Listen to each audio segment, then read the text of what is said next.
entrance to Luna.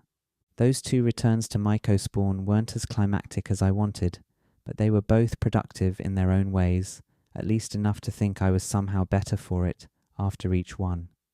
One way or another, I was in a better mood that September than I had been the year prior, and it's hard to think that my several courses of DSL and Mycospawn over those recent 4 months had nothing to do with it. Then came September 30th, and I decided to go out to a live music event. My friends had a spacious apartment on the 2nd floor where, once a month, they would host some live music and serve people food. The event was called Kite Parade Kitchen.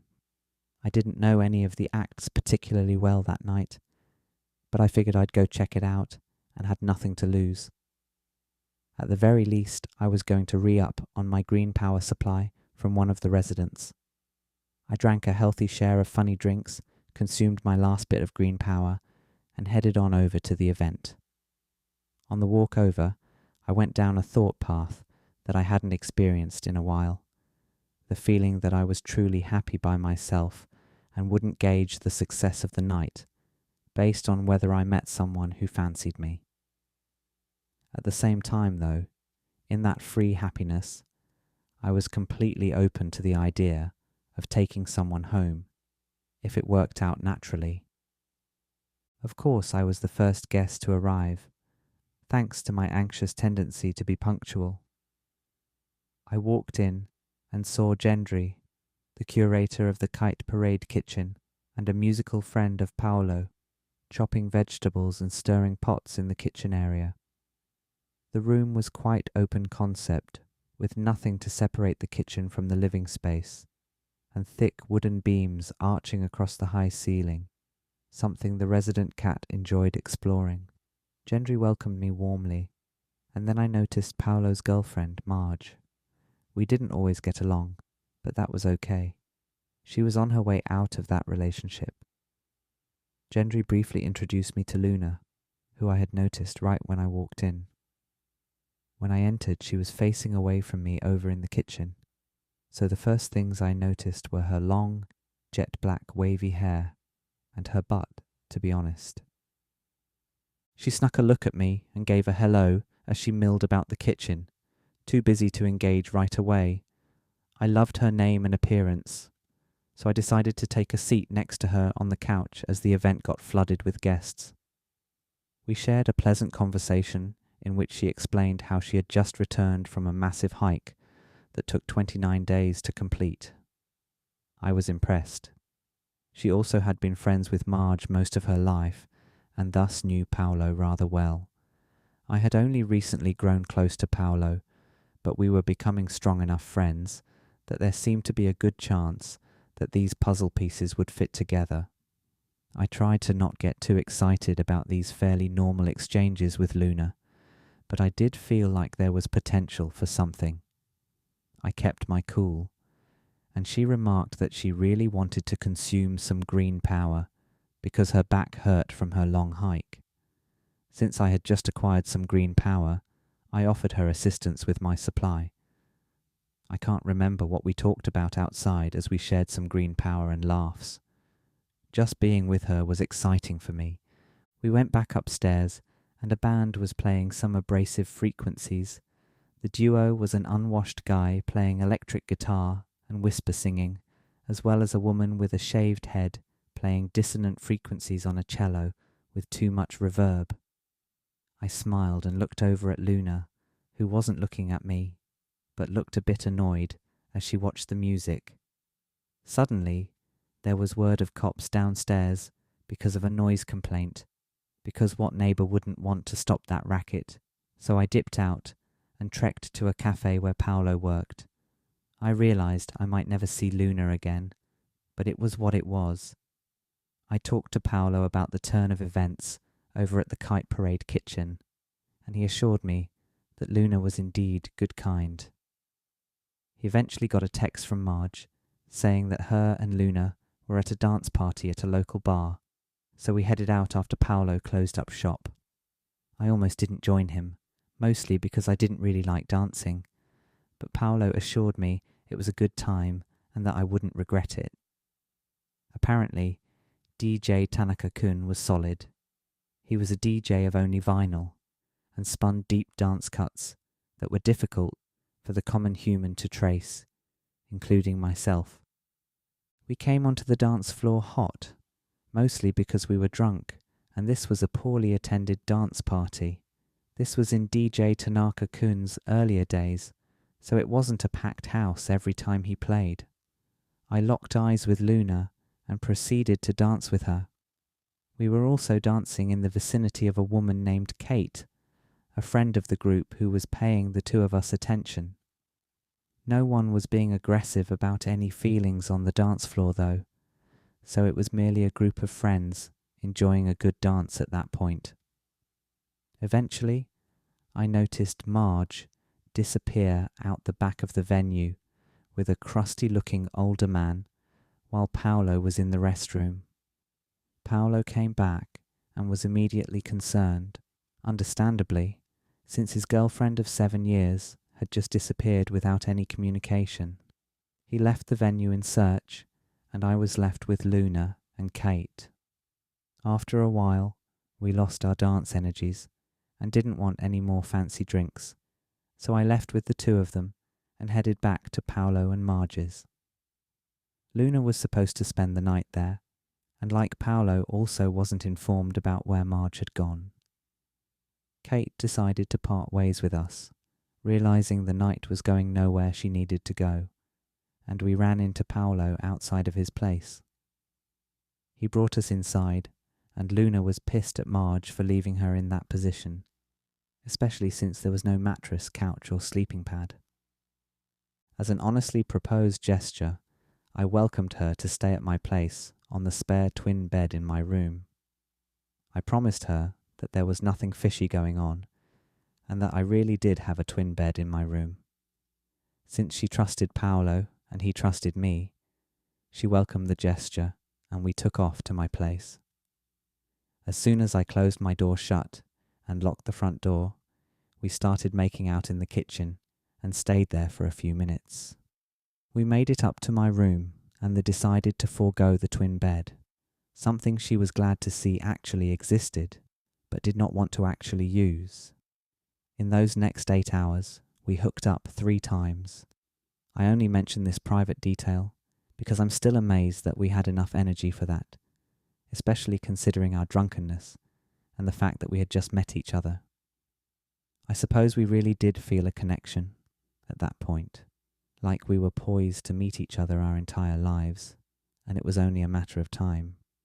Anyway, we completely indulged in one another's histories that night, and both admitted that we had habits of moving too quickly with people. We went to a small show the next day with Paolo and Marge, and then she spent the night again. The day after that, she had to go back to her parents' house, where she was to figure out if she was going to move to Hip Forest or not. I was mostly excited about the whole thing. I say mostly, because though I had finally felt like I had made a solid connection with someone, Luna did possess some qualities that rubbed me the wrong way, and I noticed them the morning after we met each other. We walked around town after getting coffee, and her topic of choice was the travesty of public school sex ed programs, or in some cases even the absence thereof. I conceded that my sex ed was pretty minimal in school. In 5th grade, we watched a graphic of an anatomically transparent penis become erect and shoot a collection of 5 jizz drops or so, with no real explanation of why this was happening or the correct setting for such a thing to happen.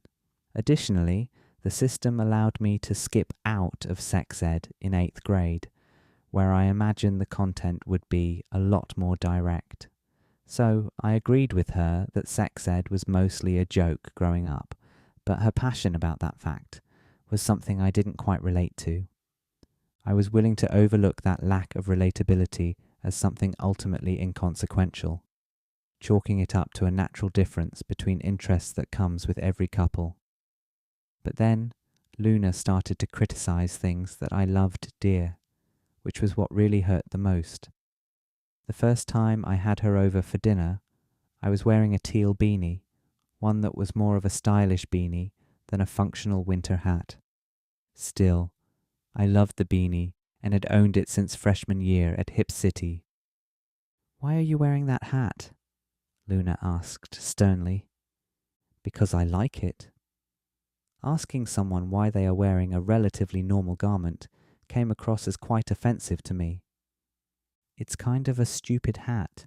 It doesn't even cover your ears," she said, clearly unafraid of hurting my feelings. I wasn't keen on being criticized like such, and to this day, I'm not sure how I brushed off that cheap shot and decided that it was okay to continue seeing her. Sure, it was a blunt distaste for a stylistic choice of mine, but surely that wasn't enough to make a relationship unworthy of pursuit.